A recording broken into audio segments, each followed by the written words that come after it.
सत्संग की महिमा। जय श्री राम दोस्तों, स्वागत है आपका मेरे YouTube चैनल पर। आज फिर सुनते हैं हम एक और नई कहानी। एक बार की बात है, एक बहुत बड़ा चोर था। जब वह मरने लगा तो अपने बेटे को बुलाकर नसीहत दी कि अगर तुझे चोरी करना है तो किसी महात्मा के सत्संग में, गुरुद्वारा में, धर्मशाला में या धर्म स्थल पर मत जाना और इससे दूर ही रहना।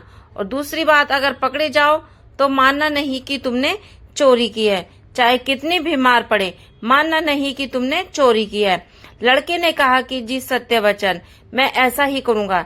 इसके बाद वह चोर मर गया और लड़का रोज रात को चोरी करता रहा। एक बार उस लड़के ने चोरी करने के लिए किसी घर में ताले तोड़े। घर वाले जाग पड़े और उन्होंने शोर मचा दिया। आगे पहरेदार खड़े थे, उन्होंने कहा कि आने दो, बचकर कहाँ जाएगा, हम यहाँ पर इसे पकड़ लेंगे। अब इधर घर वाले खड़े थे, उधर पहरेदार खड़े थे, चोर जाए तो किधर जाए। खैर किसी तरह वह बचने के लिए वहां से भागा तो रास्ते में एक धर्मशाला पड़ती थी। उसे अपने बाप की सलाह याद आई कि धर्मशाला में नहीं जाना है, लेकिन अब करे तो क्या करे। आखिर उसने सोचा कि मौका भी देखना चाहिए और धर्मशाला में चला जाता है। तब बाप की आज्ञाकारी बेटा था, इसलिए उसने कानों में अपनी दोनों उंगली डाल ली कि सत्संग के वचन कानों में ना पड़ जाए। हमारे पिता ने मना कर रखा है कि सत्संग में नहीं जाना, तो उसने कानों में अपनी दोनों उंगली डाल ली कि सत्संग ना सुन पाए। अब जो हमारा मन होता है अड़ियल घोड़े की तरह होता है, जिसे जिधर से मोड़ो उधर ही जाने लगता है। कानों को बंद कर लेने पर भी उसके कानों में यह प्रवचन पड़ गया कि देवी देवताओं की परछाई नहीं होती है।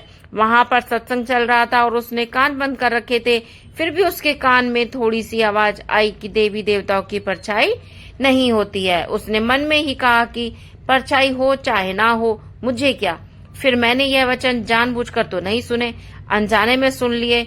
उसने अपने पिता को सफाई देते हुए मन ही मन में कहा कि मैंने जानबूझकर नहीं सुने, ऐसे ही सुन लिया मेरे कानों ने, मैंने तो कान बंद कर रखे हैं। अब इधर घर वाले और पहरेदार पीछे लगे हुए थे। किसी ने बताया कि वह धर्मशाला में है। धर्मशाला की जब जांच हुई तो वह चोर पकड़ा गया और उस चोर की सिपाहियों ने बहुत पिटाई की, लेकिन वह नहीं माना कि उसने चोरी की है। और आपको बता दें कि उस समय यह भी नियम था कि जब तक मुजरिम अपराध न माने तो सजा नहीं दे सकते थे। आखिर उस चोर को राजा के सामने पेश किया गया। वहां भी खूब मार पड़ी, लेकिन वह जो था कि मानने को तैयार ही नहीं था। उसने अपने पिता से वचन ले रखा था कि कितना ही मार पड़ जाए, मानना नहीं कि हमने चोरी किया है। अब राजा को पता था कि चोर जो होते हैं वह देवी की पूजा करते हैं और देवी की आराधना करते हैं, इसलिए सिपाहियों ने एक ठगनी को सहायता के लिए बुलाया। और ठगनी को जब बुलाया गया और सारी बात उसे बताई गई तो उसने कहा कि मैं मना लूंगी और उससे उगलवा लूंगी कि इसने ही चोरी की है। उस ठगनी ने देवी का एक भेष बनाया जो 2 नकली बहे लगे, चारों हाथ में चारों मसाले जले और नकली शेर की सवारी की। क्योंकि वह सिपाहियों के साथ मिली हुई थी, इसलिए जब वह आई तो उसकी हिदायत के मुताबिक जेल के दरवाजे कड़क धड़क कर खुल गए। और पहले से सब तय कर रखा था कि जब देवी आए तो जेल में सारे दरवाजे अपने आप ही खुलते जाएं। और ऐसा ही हुआ। और जब आदमी किसी मुसीबत में फंस जाता है तो वह अपने इष्ट देव को ही याद करता है। इसलिए चोर भी उस समय देवी की याद में बैठा हुआ था। अचानक से दरवाजा खुल गया और अंधेरे कमरे में एकदम रोशनी हो गई। और ठगनी जो देवी का रूप बनाई हुई थी, देवी के रूप में ही एक खास अंदाज में कहा कि देखो वत्स, इस वक्त तूने मुझे याद किया और मैं आ गई। तूने अच्छा किया जो तूने चोरी नहीं बताई। तूने अगर चोरी की है तो मुझसे सच सच बता दे, मुझसे ना छुपाना, मैं तुझे फौरन आजाद कर दूंगी यहाँ से। चोर देवी का भक्त था। अपने इष्ट को सामने खड़ा देखकर वह बहुत खुश हुआ। मन में सोचा कि इसको सच सच बता दूं।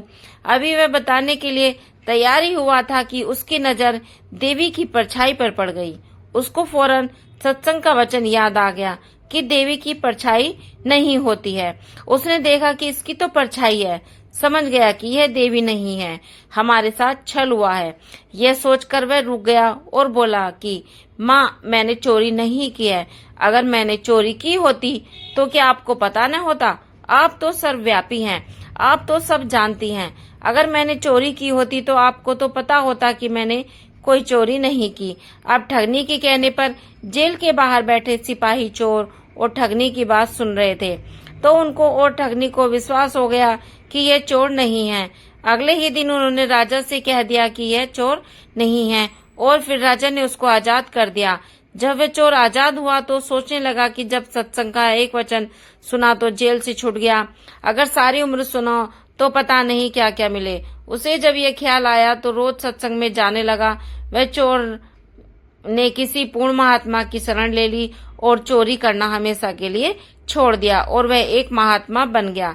इसलिए कहते हैं दोस्तों, सत्संग के बराबर न गंगा है, न जमुना है, न ही कोई अन्य तीर्थ है। कलयुग में सत्संग ही सबसे बड़ा तीर्थ है। इसलिए आपसे हमारी विनती है कि सत्संग में हमेशा जाएं, औरों को भी अपने साथ लेकर जाएं, और स्वयं भी हमेशा जाते रहें और सत्संग सुनते रहें। Thanks for watching friends. आशा करती हूँ मेरी वीडियो आपको पसंद आई होगी, तो प्लीज वीडियो को लाइक करें, शेयर करें, चैनल को सब्सक्राइब करें और बेल आइकन पर क्लिक करें ताकि मेरी नोटिफिकेशन आपको मिल जाए। और सब्सक्राइब करने के कोई पैसे नहीं लगते हैं दोस्तों, सब्सक्राइब करिए, please support me. Bye bye, take care.